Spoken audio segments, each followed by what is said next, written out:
Maanta waxaa imaanay Port House taaneeto meeshaan la iskugu tago.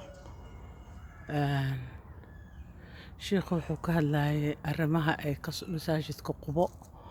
Marka waa arkaynaa wixii ka soo baxa nimanka meesha iska leh magacooda ku qoran yahay iyaga iska leh. Allah xafido masaajidka. Iskoolkan baa u dhow maasha Allah tabaarakallah. Waa dhismo cusub oo dhinacaasi ka soo guureen. Marka ciiday ku ciyaarsiiyaan carruurta.